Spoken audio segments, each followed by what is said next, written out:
Hello, everyone, and welcome to another Top Agent Commercial Wednesday. Very exciting time. We have two specialists. One, as we all know, in commercial real estate and real estate in general, it's networking, it's getting out there, building relationships.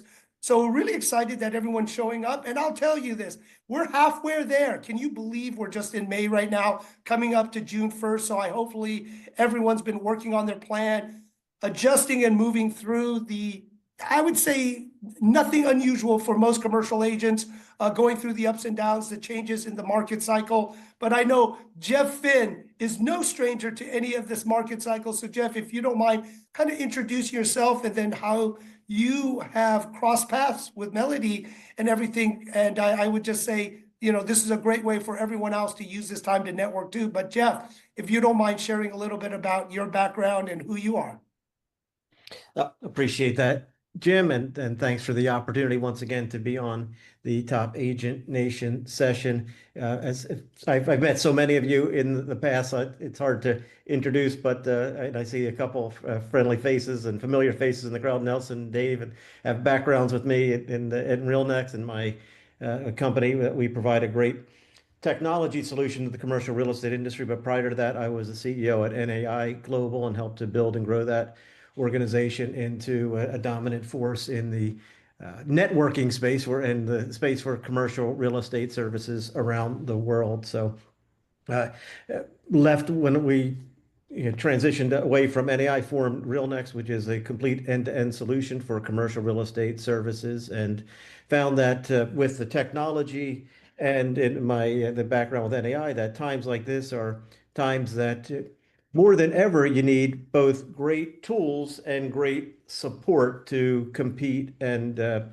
stay at the top of your game. So I wanted to connect with Melody for this session, as Melody and her partner Blaine Strickland have developed a incredible coaching service and solution, which we've employed at RealNext and have used for a number of our clients who have gone through their what we call a boot camp session, which we've combined the best practices in business development, prospecting, market mapping, becoming the master of your market and the authority in your market, as well as systematizing and really developing a process-driven approach to commercial real estate with our technology solutions to not just talk about what to do, but actually how you do it. So putting both of those things together for the commercial real estate industry. And yeah, we know there's a lot of very successful and experienced professionals on the call today, but I would say that everybody in the commercial real estate industry, as well as you do, or as challenged as you might be during a cycle, need a coach. And you think about it, and often the commercial real estate professionals think we can just do it. But when you think of Michael Jordan needed a coach, and Wayne Gretzky needed a coach, and anybody in any sport competing at the top of the market, and those that want to win and be most successful, benefit from having someone on the outside looking at them, seeing what they do, and helping them do it even better. So we've been thrilled with the work that we've done together with Melody and her process and the tools and sort of library of tools that they have, as well as the one-on-one service that they can provide, or the team-based service that they can provide to help the agents that we've worked with together be as successful as possible. So Melody, I'll turn it over to you to talk about what One More Deal is and how the One More Deal platform can help the agents on the call reach their potential. Okay, well, thank you. Thanks, James, for inviting me, and thank you, Jeff, for the nice introduction.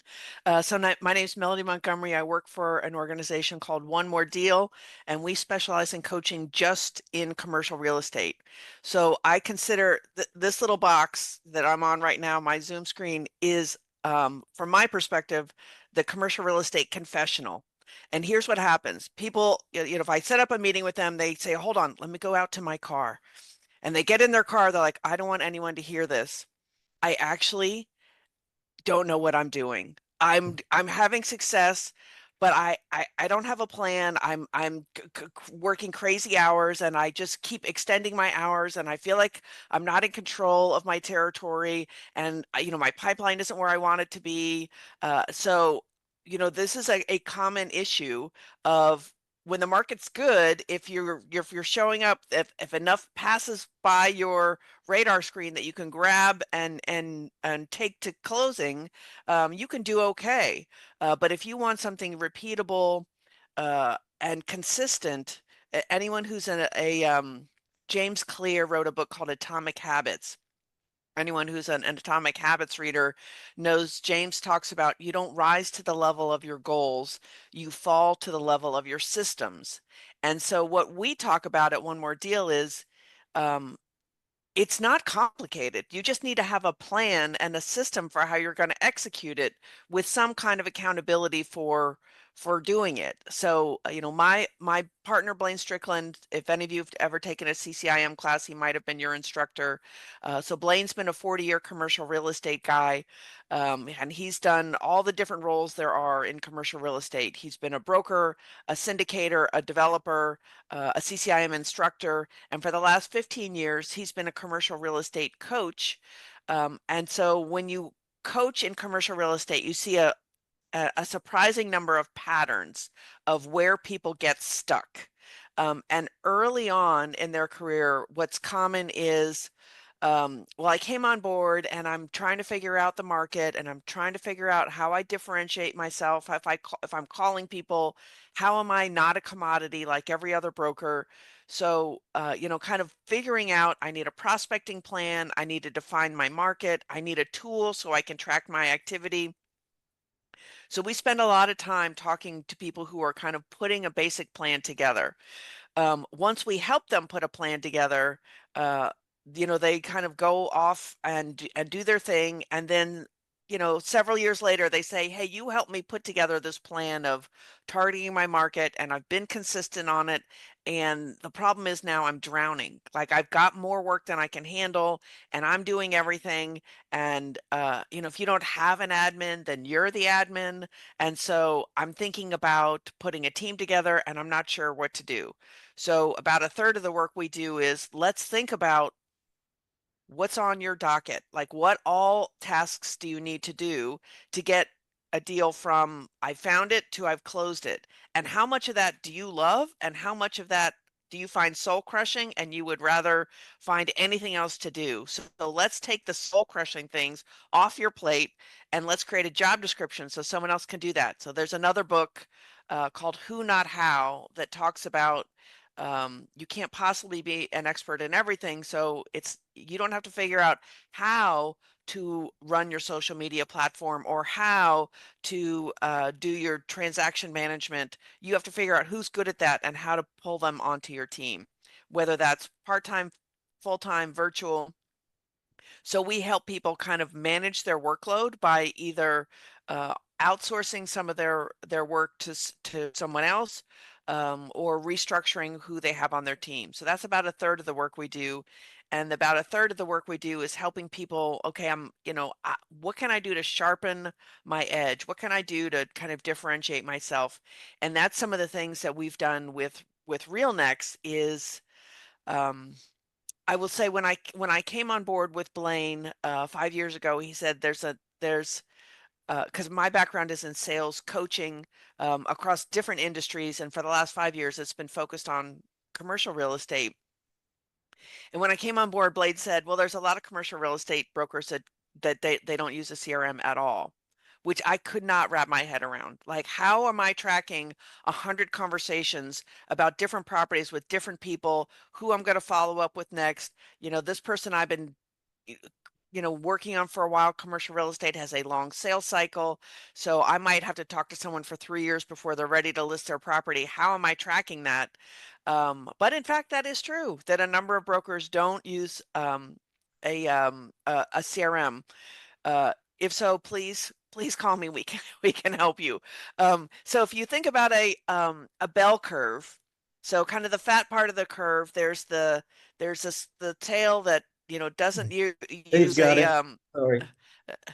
that doesn't use a commercial a CRM at all to track their activity. And there's the fat part of the curve. They're like, this is one of my tools. Maybe I've got a CCIM financial calculator that I use. Maybe, I've got my cell phone, I've got my my laptop, I've got a CRM. So I've got my tools and I'm using my tools. So that's kind of the fat part of the curve. I will tell you some of the brokers that we coach, I consider kind of the Olympic athletes of commercial real estate, the consistent 6 and 7 figure to themselves. And those people don't use their CRM like a tool, they use it like a weapon. And they are incredibly proficient in how they strategically set up their CRM so that I'll give you an example. We've got a multifamily broker and he looks at his conversations every his prospecting strategy is not, hi, the market is hot, do you want to sell? It is, I see you own this property, are you interested in picking up more in your portfolio? And when he says that, and if they say yes, he says, fantastic, I don't want to send you stuff you're not interested in. Help me understand what your buy box is so that I can refine what I'm sending you, so I only send you things that are relevant for you. And he captures all that information, the number of doors, the average price per door, the age of the building, is it is it student? Is it affordable? Is it conventional? Are there certain geographies you like, certain geographies you don't like? He captures all of that in his CRM. So when he gets somebody who says, okay, we've been talking for a while, I'm ready to list my building. Fantastic. All right, let's get the paperwork going. Let's get the property squared away. Here's when we'll set up the drone photography. While he's queuing all that up to get it ready to come to market, he's already on the phone because he's already sorted his list of, if this property that looks like this would be relevant for these 19 buyers who are in my market who like that type of thing. He's on the phone to them saying, I'm getting ready to list a property. I want to put this on your radar screen so you know it's coming. So when that property hits the market and this other broker calls them and says, hey, this property just hit the market, they say, I've already talked to somebody about that. It's already on my radar screen. I'm already getting ready to put a bid together, which is why in the last 5 years, he's double-ended almost every single one of his deals. But he strategically thinks about his CRM that way. How do I capture information? What would be relevant for me to think about? How do I approach this market? Which means, one, he has a defined market. Two, he knows who his buyers in his market because he's groomed his market and had conversations.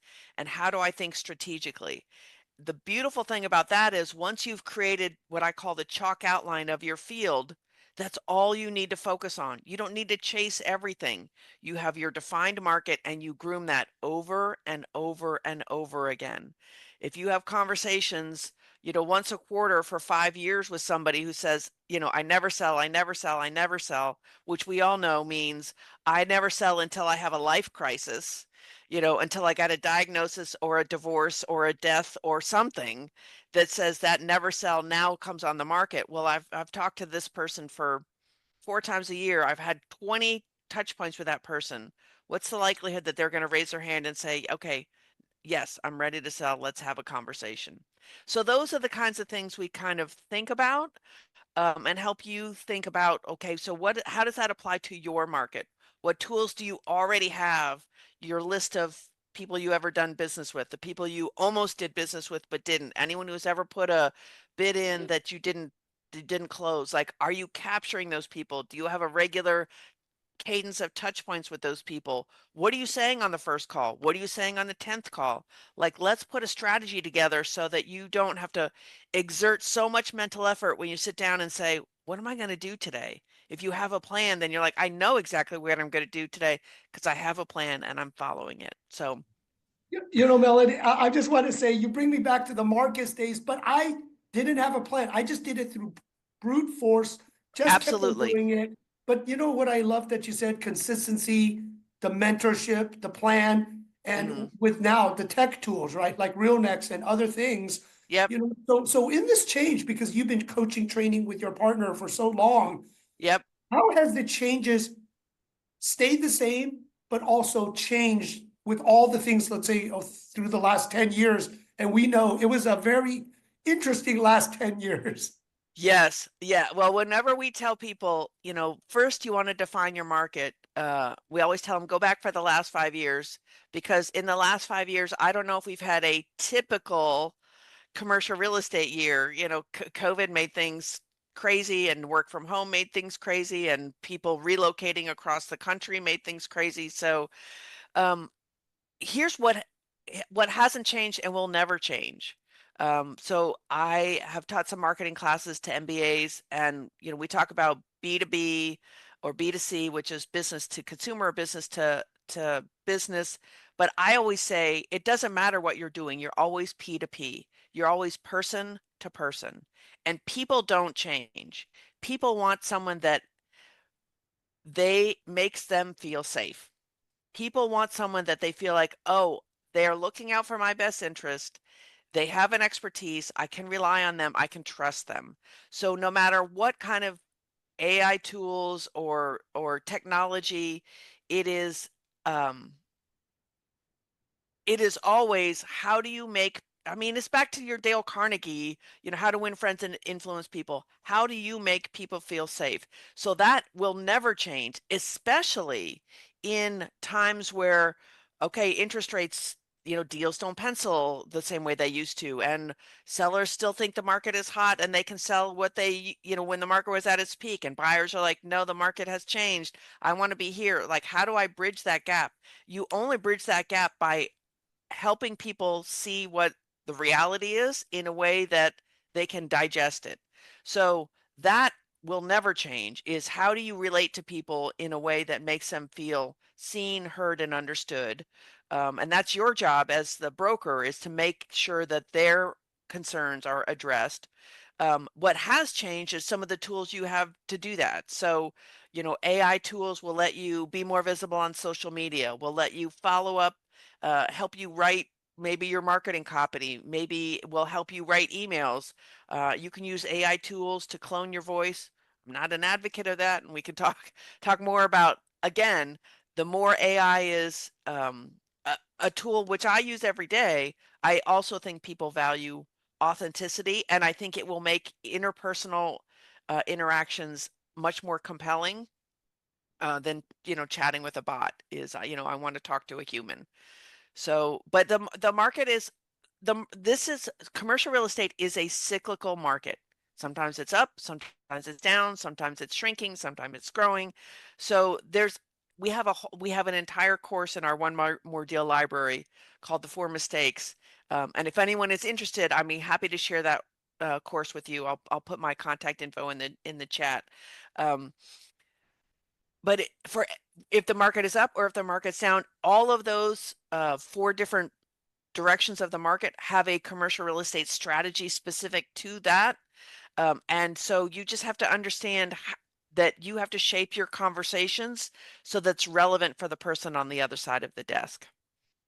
So Melody, I James, think I don't know if that answered your question or one of the things that I hear way too often as I talk to people, and I'm sure you do as well, is that they lease one day, sell the next, find a tenant rep opportunity and run with it, might do a 2,000 square feet industrial building and a 1,000 foot retail space.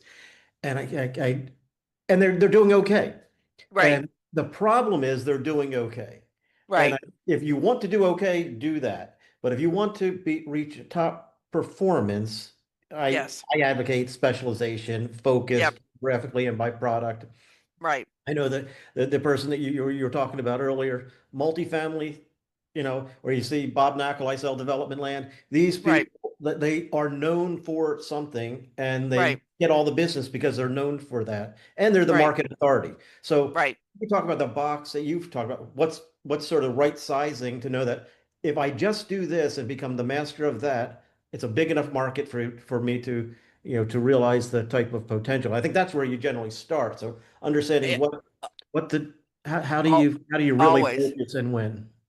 Yeah, no, that's a great question, and we do always start there. And let me just say, there is not one right way to do commercial real estate. So I talk to a number of people who are like, I'm a generalist, I want to stay a generalist, and you absolutely can do that. I always say, tell me what you want your life to look like, and let's fit your work into that. So some people say, I don't want to travel. I don't, I want this, this is good enough. If you want to stay in generalist, you can.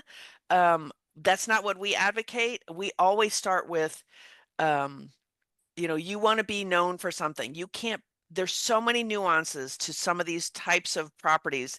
We coach someone that all they do is refrigerated self-storage, super, super specialized. Now, he covers 6 states, but if you want refrigerated self-storage, he's your guy because he knows all the properties. So you want to figure out, how do I define my market? And that is two things. It is geography and it is asset class. And the first exercise we put people through is we say, okay, define your market for me. And, people will say, well, my market is, I kind of cover this. Well, what does your market look like? Oh, it's good. Good is not helpful. Good is not quantifiable. So we put people through an exercise where we work backwards. What is your income goal? How much money do you want to make? And let's see if your territory supports that level of income. So we work backwards from there. Give me the average number of transactions that have happened in the last 5 years. Give me your churn rate. How much inventory is in that. Anyway, so when we say, tell me about your market, we want a number. This is the average number of sales. This is the churn rate. This is, for me to get to this income goal, I would need to get this market share. If you do that calculation and you say, well, for me to get to my income goal, I'm going to need a 40% market share. I got news for you. That's not happening. So when we put people through this exercise, let me emphasize this, more than half. Let me say that again. When we put people through this exercise and make them do the calculation and come out with a number, more than half come back and say, my territory is not sized correctly.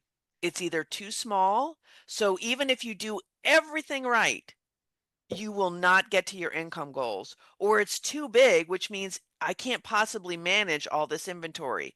So the question I always ask people is, if you're working in a territory and it's not sized correctly, you've either made it too small or too large, when would you want to know that?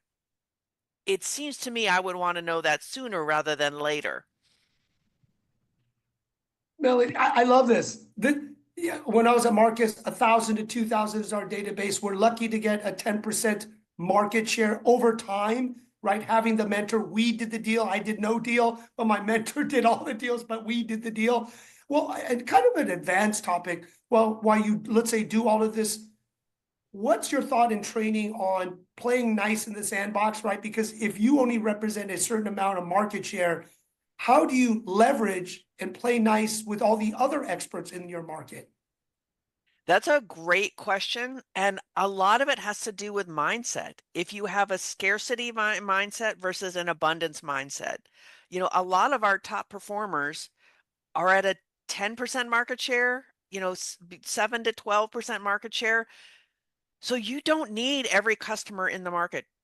You don't. You just need the ones that uh, that are going to engage with you, that are willing to take your calls and be open to your guidance and be willing to share what their goals are. So if there's other brokers in the market that are a better fit for them, then that's where they should be. There's enough business for people who are committed to excellence. So you don't have to capture everyone. And the reality is every single one of your customers is on somebody else's prospect list. So, the other brokers in your territory are not the enemy.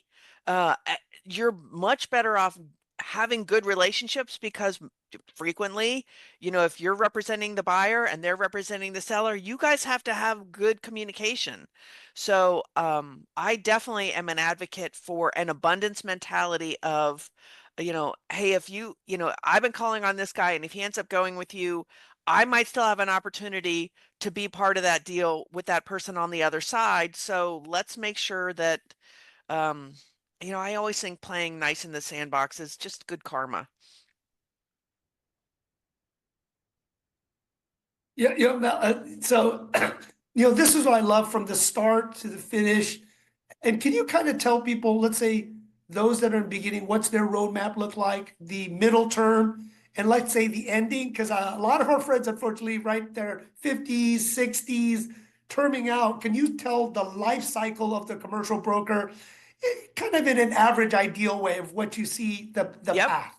Yep. So I'm happy to speak to that, and I'll talk a little bit about kind of where we come alongside different points. So it is not uncommon to start as a newbie, to say on day one, I'm really going to focus on industrial when I've never done an industrial, I've never walked an industrial property. So it is not uncommon to start as a generalist. And I think the first couple years, that's a good plan, because if you think I'm going to focus on this type of property, is this the type of property I want to immerse myself in and become an expert and think about, every waking moment. Let me think about what is happening in retail. Let me think about what's happening in industrial. So I think it's a good idea to kind of get exposure to a number of different things. Um, but at some point, we definitely recommend commit to where your area of genius is going to be, what's your going to be your area of expertise, and that's how you're going to show up in the market. So that's the first few years, is just kind of wandering in the wilderness until you find your path. So once you find your path, then what we talk about so the book that Blaine wrote, Thrive, we talk about this in chapter 1. It is, okay, define your market. So you've got your chalk outline. This is the geography. These are the asset class. And what I'm looking for, all I'm looking for, is 125 people I'm going to target. So when we talk to people about that, we say, here's your criteria. They control the type of asset you'd like to trade.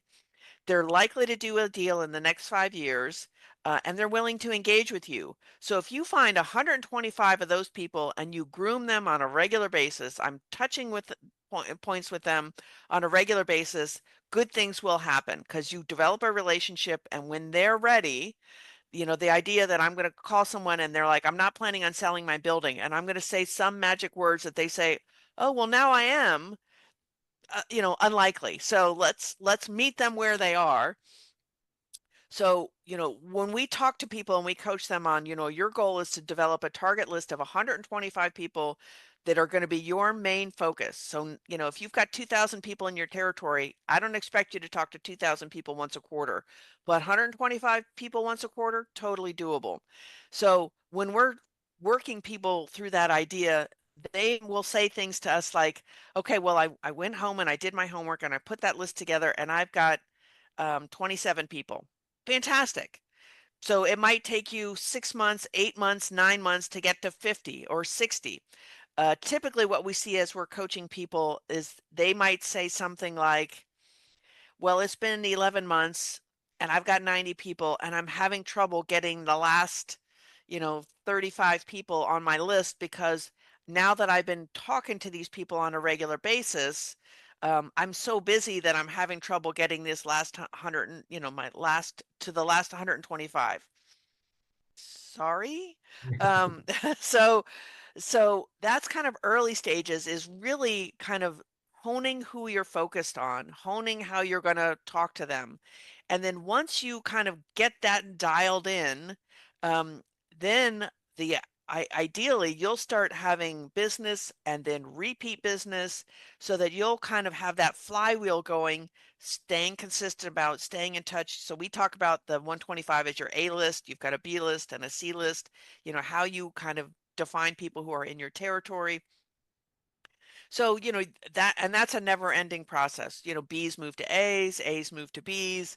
So we kind of put that together. And then, once you have that success, at some point you might say, this is fantastic, but these smaller properties that take as much work as the bigger properties, I'd like to hand that off to someone else. So like, I'd like to bring somebody on, or, I can do the smaller properties if I can hand off, managing all of the quotes that come in, or managing who's doing, have someone else do the tours for me. So the second kind of mid part is, how do I have this program? How do I have these systems where I can plug people into the things that I don't have time to do or I don't like to do? So, how do I put a team together around me to support my success? So that's kind of the middle part. And then frequently in that middle part, it is, I love brokerage, but I've done this deal with this guy, and I made, X number of $1,000s when he bought the building.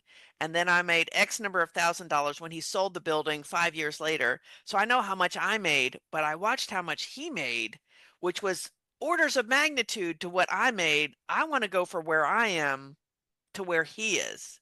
I want to figure out how I go from brokerage to ownership. So, many people get into commercial real estate because they want to have a portfolio of their own. The challenge is you're like, okay, I'm dealing in these $6 million buildings, $10 million buildings, $15 million buildings. Hold on, what can I afford? Maybe a duplex. So we put together a course called Broker to Buyer, where we talk about how do I go from being the broker to moving into a principal place. How do I put together a syndication? How do I become, the person who puts the deal together, invests funds. So we help people who want to have, at some point, I want to move from brokerage income to ownership income. So that's something that we kind of help people think about. And then kind of once they have put their team together, they've figured out, kind of how this all works, then it's fine tuning. So what else can we do to accelerate? What else, or, what can I do? So I'm bringing on junior brokers so that I can, harvest the relationships I have, but I might not be, an integral part of the deal. So how do I structure succession planning so that I can harvest all of my relationships, but hand it off to a team so I can continue generating the revenue I want to generate. But, maybe I'm traveling, maybe I'm hanging out with my grandkids, maybe I'm golfing, maybe I'm touring the properties that I've figured out how to own and to make sure things are running smoothly. So, there is kind of a different set of problems depending on where you are in your career. You call them problems, but they're really opportunities. And you said a lot in the last couple of minutes, and just to maybe think about where I started with this generalist versus specialist, a lot of times uh, the agent wants to do the job because it's a friend or relationship or someone that they want to do the business for. But if it's not in your specialty, that's where you bring in your teammate. It's like Hmm. I can definitely help you with that, but Jim's really the refrigerator warehouse person, or Mel, Right, my downtown retail partner. So let me work right, with Melody on that one. So I'll right. say I'll provide the support, comfort, and what you talked about earlier, trust and confidence. So I'm not just, passing it on. I'm managing it. I'm staying involved and leveraging that relationship, bringing value and supporting my team. Yep, But the other part absolutely. is moving from being a deal maker to building a business. And Hmm. you talked about is, if you cultivate what looks like work in the beginning, when you start to, like, if I'm sitting in front of my computer, I've got nothing, and I need to profile 1,000 properties and a Right, thousand people, and getting to know those buying criteria and getting to know the broken systems in a building or the roof problem or right. whatever Hmm. the hidden challenges or opportunities are, over time, that becomes an invaluable asset that no one else in the market has. So everyone has sort of a commodity level of information. By Hmm. bringing your information on top of CoStar, Reonomy, or any other RealNexus data we provide, any of that is what gives you special sauce. And at the end of your career or the middle of your career, that becomes a machine that just cranks out business, and then Hmm. it's an asset. So you're building an asset that is transferable, and a team that you bring behind you can start to mine for the rest of their career. So really Yeah. exciting to hear Yeah. And you. Melly, I just want to add, you know what? All these things, putting systems, using the CRM, since I started with ACT and then the company that you bought, REA. But see, that's transferable with the book of business, Absolutely. right, Melly? So maybe you could add it before we open it up, and I Hmm. love this because you don't have to lose it, right? Like they always say brokers go broke, right? You're on a hamster wheel, but in commercial, it's a little different from residential if they plan right and understand Yes. the end goal. So maybe you can kind of end and close with that before we open it up for questions. Yeah, no, absolutely. So I would say when we're coaching, we always talk about you want your business to be repeatable and portable. In other words, you want to build your relationship so that you are doing transactions, with the same people over and over again, that they come back to you because you've done a fantastic job. But we also want to be portable so that, those relationships are with you, not with your platform. They are with you. So if you move, those relationships go with you. So that is absolutely, and you have that lens of, this is what I'm building.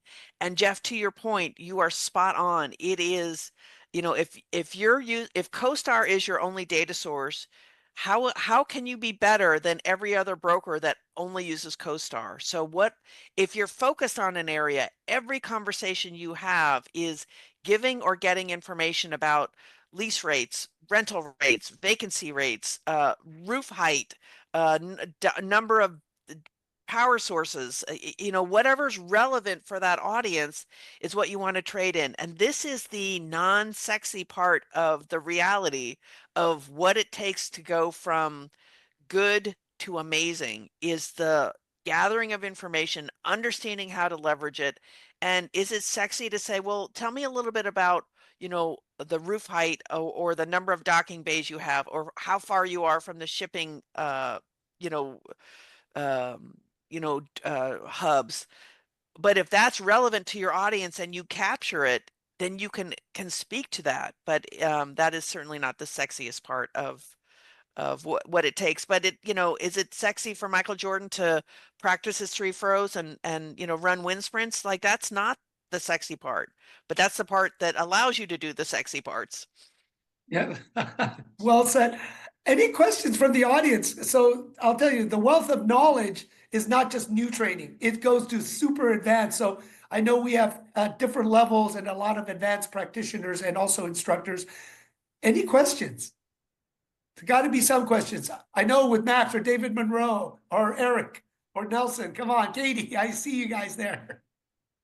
Not a question, but Melody, I just had to smile when you said 5 years. And I didn't realize until yesterday how many years it's been, because I have to renew my CRE credits in Georgia.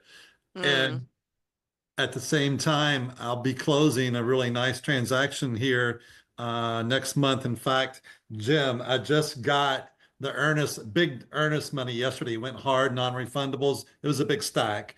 And so that's always a good step, right? Congrats. And I was talking to my wife just this morning. She said, honey, when did you look at that piece of property the first time? I said, oh my gosh, it was spring of 20. Here we are, 5 years. And through that, probably more often than once a quarter, because I'm that guy. Not every week, but I'm going to be in touch more than once a quarter. But there's something to say about perseverance and persistence. So I applaud you for saying that, Jim. I'm just sitting here listening to another piece that you're putting together for all 16 of us here in this room, and participating. It pays dividends. So I just want to commend you on what you're doing. Continue it. I've already hooked you up on LinkedIn, so we'll connect and talk. Yeah. Yeah, it is definitely the long game in commercial real estate, long sales cycle. We've got a broker in San Diego, who does multifamily, super low churn rate. San Diego, when the market is terrible, their rental increases are flat. They've got rent control. There's very little inventory. People buy and they never sell. So a very low churn rate. But he's had people that have called him, and he's kind of old school, a big believer in postcards. He sends postcards out twice a year, and he puts a code on each of them so he can kind of track to see which ones are. He had somebody call him. They said, I got your postcard, and he says, well, what's the code on there? It was about that postcard was from 6 years ago. It landed on their desk. This is the one thing about physical mail versus email. Does a lot of it end up in the recycling? 100%. But, all you need is one.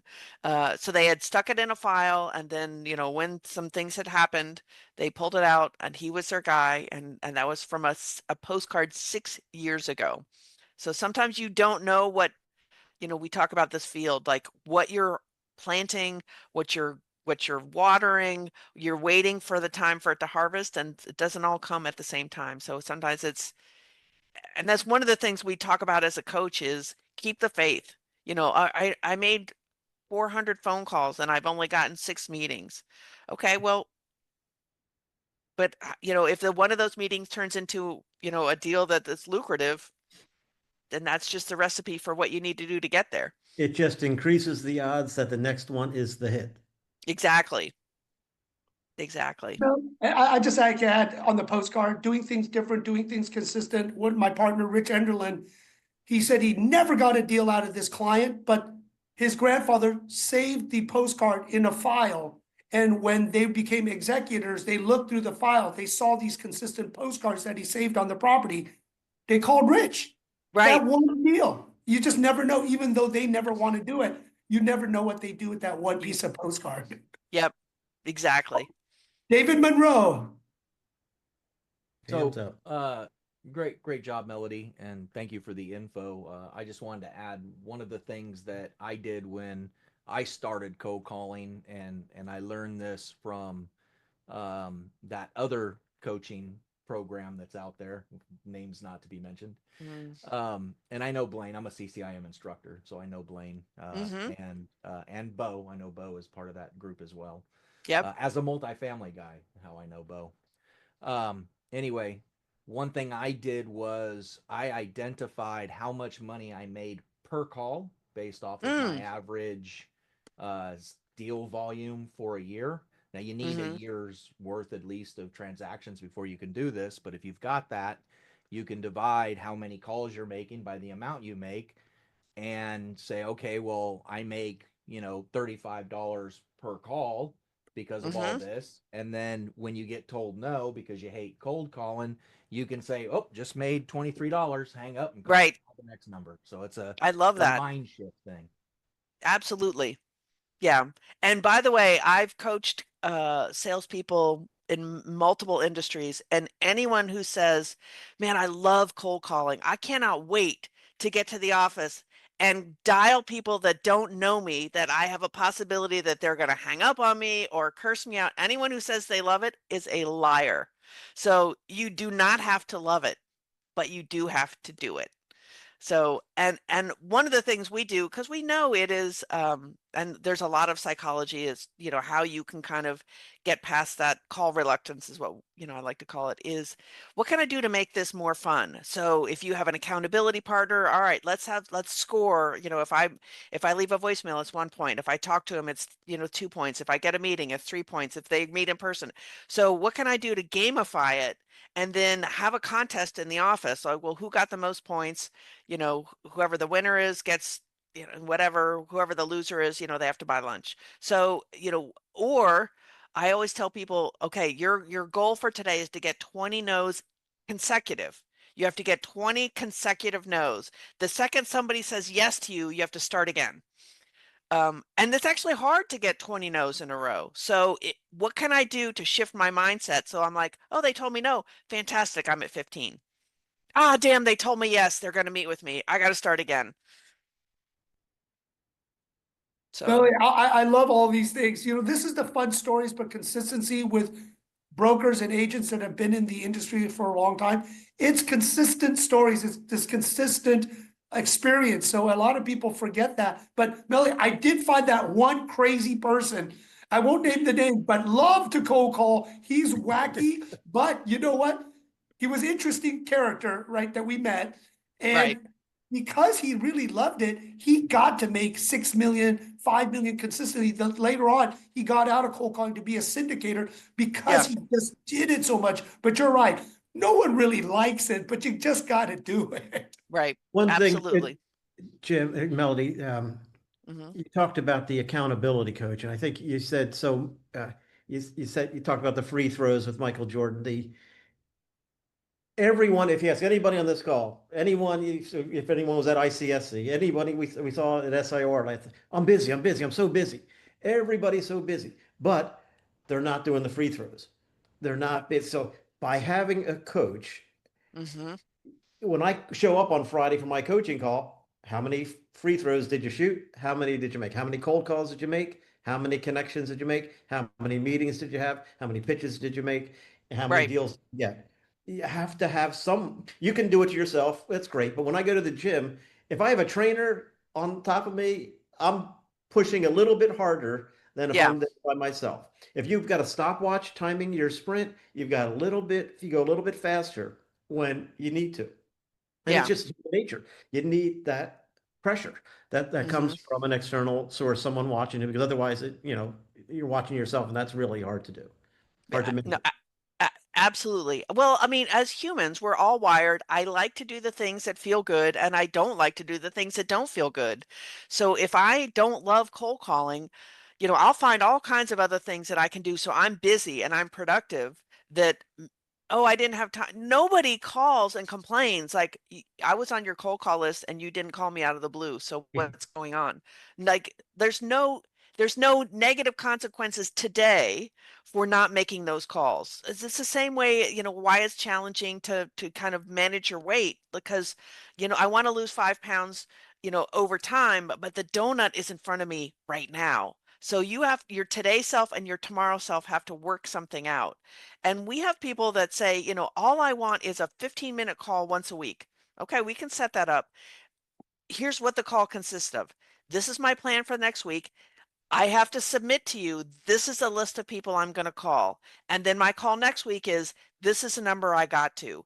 Just knowing there's another human that's going to say, well, why did you only get to half? What were you doing? And how can we change that for next week? What's getting in the way? How can we think about, working through more of that list? Just knowing you have to have that conversation with another human because we're all very good at letting ourselves off the hook. Oh, I thought I was going to do this and I didn't quite get to it. Oh, no big deal. I'll do it tomorrow. Well, tomorrow frequently means never. Can I add something to that conversation between you and Jeff, Melody? Um, Please. I don't know everybody here on the call. Some I've seen many, many times. Some I know, some I've had lunch with, but there's a few here that I don't know. So I'll say this to the group. You know, there's also a sense of accountability to those who organize what's here in front of us. I don't get to see, I haven't seen Jim. The last time I saw you, Jim, well, gosh, I can't even remember when the last time it was I saw you. Um, and when I miss a call that he has on a weekly basis, normally because I'm doing a deal, working on a deal, or I'm talking to somebody else about what we're doing. So, and Jim knows that because he knows my activity. But here collectively, you have a room full of people that you can also be accountable to just by showing up because they're putting these opportunities together for us. And so to those who might be new to EXP, whether you're in residential, commercial, or you're in another field, and not another field, but with another group, and you're just taking a look or you're participating somehow, some way with this group, there's also accountability here by being present, by showing up and hearing what somebody else knows from experience that I need to hear. I needed a product that Jeff has. It just took me a while to get my desk to where it's at, so where I can start implementing that, right? You have to do things in steps. And so now I'm talking to Jeff's team, and Jeff doesn't even know that, but I'm talking to his team. And so I'm going to build it again yet. But that was provided by these conversations. Mm-hmm. And you get it by consistently showing up. And you make a connection now and you connect on LinkedIn. And so the accountability is also within our atmosphere. I guess that's what I'm trying to say, and I'm being long-winded. But I No, love it and I'm thankful for it. Eric, and let me build on that because I think you make an excellent point. So, first of all, if you wanted to work with One More Deal, we don't do coaching where we're going to coach you for the rest of your career. We do it in 6-hour increments. Let's, work on something specific for 6 hours.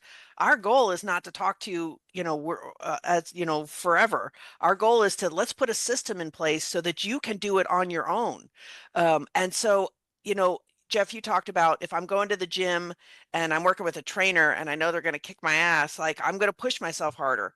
Absolutely. However, maybe I can't afford a trainer, but maybe I have a neighbor that also wants to get fit. So, Eric, to your point, you don't necessarily need to talk to me every week for 15 minutes. You can find an accountability buddy, in your group. Like, hey, I want to make sure I'm more consistent, maybe we both have the same goal. All right, we want to, we haven't been as prospecting as diligently as we want to. When the market's down, this is the time to make sure when people are nervous, they like, give me reassurance. Is the market going to come back? When? All right, well, is my crystal ball better than yours? Maybe, I don't know, but let's talk about it. So let me have an accountability partner. Like all right, we're going to send each other our list, and maybe you don't want to put your names on it. Maybe you just want to, whatever you want to do so that you have someone else that will help you stay accountable. I tell people set up, a prospecting gamification in your office, the points of, I made calls and here's what's happened, because whatever you're tracking and measuring with somebody else is going to get more attention. So I love that idea of this community can be your accountability partners. Melly, and we're just learning. And Eric, thank you. And it was in Raleigh that we met in person with Daniel. So we met in Raleigh for that, and you drove all the way up. That was a long. I was thinking maybe it was. It's like, oh my gosh, are you going to go to Barcelona? No, I have other things, but Are you going going to on. Maybe. Okay, I'm maybe planning I'll to see you in travel. Boston. Yeah. But Melly, going on that and with what Eric said, right now that we have virtual to use social media like LinkedIn and these communities to share, and it doesn't take time, like you were saying, traveling to Boston, traveling to here, traveling to there. That's expensive, takes time. Showing up, connecting with new people on these calls, find one new person you can network with through LinkedIn. I mean, now, like I said, with social media, maybe just closing up with that, this technology, this social media aspect, this is new to commercial. We were there. We don't put faces on cards. We don't put ourselves out there. We're stealth and secret. So Melody, maybe you can cover that. Remember those days. Yeah, I mean, this is here's one thing to think about. If everybody does it this way, then I want to do it a different way. How can I stand out? How can I look different? How can I differentiate myself? So, there is not one right way to do anything, especially in commercial real estate where it is the Wild West and everyone's making stuff up as they go along. So, I think do what's authentic to you and your tribe will find you. And Jeff, while you thank you, Melody, for that. And Jeff, because you're in tech, maybe you could close out too and share a little more. So it's lucky to have both of you sharing your knowledge, experience, and I just want to thank you. But Jeff, if you don't mind sharing on the technology part.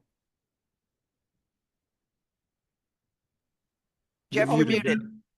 Just try to tie together some of the things that were talked about in the technology sense, and it's part of what we do with our boot camp. So for those of you who are RealNext clients, we will be scheduling another boot camp with Melody, but Melody's services are available without RealNext tied into it. And if you're, we'd love to have you with RealNext, of course, but it's all how you do business. But what we've applied is this idea of sort of mapping the market, understanding who the 1,000 are. And I think that is right. Jim mentioned it. And I think, most research has seen, depending on your market, that's about the size that you can manage in your head and in your sequence and in your cadence. But getting those properties cataloged, understanding what they are, where they are, the foundation of information, the incremental information that you build, and you build it over time. Every time you talk to somebody, add some more information about it. Every time you talk to someone, give them some information about what you found out from other places that they don't know. So you're always adding value to those conversations. Cultivate people in a cadence and have a system to know that it's not just I'm saying every quarter, but it's on your calendar on May or June 1st coming up. Here are the 10 calls that I need to make. Here's who they are and what they do. And over time, that begins to get populated because what I do today and when I talk to Jim today, I know I've got to follow up with him on July 15th. And July 15th, I'm going to forget it if I don't put it out there and pin it and know that on July 15th, I need to do something. So many times the knowledge that you have today is gone tomorrow and it's money in the bank. Any one of you that's not putting lease expirations in a system, you're losing money because you're going to kick yourself when someone said that I just renewed that lease. Where were you yesterday? And you may miss it by a minute, but if you're not in front of these lease renewals 18 months ahead of time, It's not 6 months ahead of time. It's if I sign a lease today, every anniversary, there should be a tickler in there. Hey, Jim, how's that space working out for Melody? How's your business growing? Are you guys growing? Business good? Space still working for you? Oh, by the way, market's going up, it's going down. Let's get ahead of the renewal. To remember, you have an option on that space to expand if you needed to.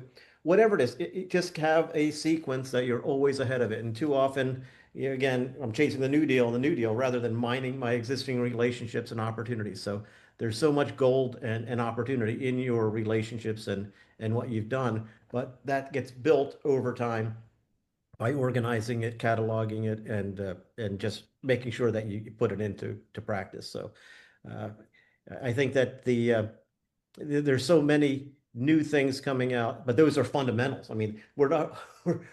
You can talk about AI. You can talk about.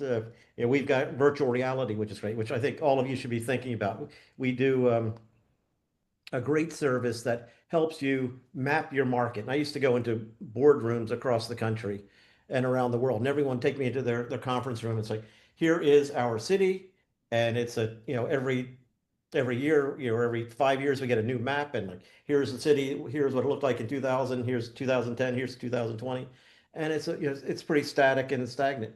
Well, what if you could do that in a video? And you can sort of digitize your market to know if I am the multifamily guy, or I am the refrigerated warehouse person, or I am whatever, or I am Tampa. This is my market, how do I present that and show that in the most effective way?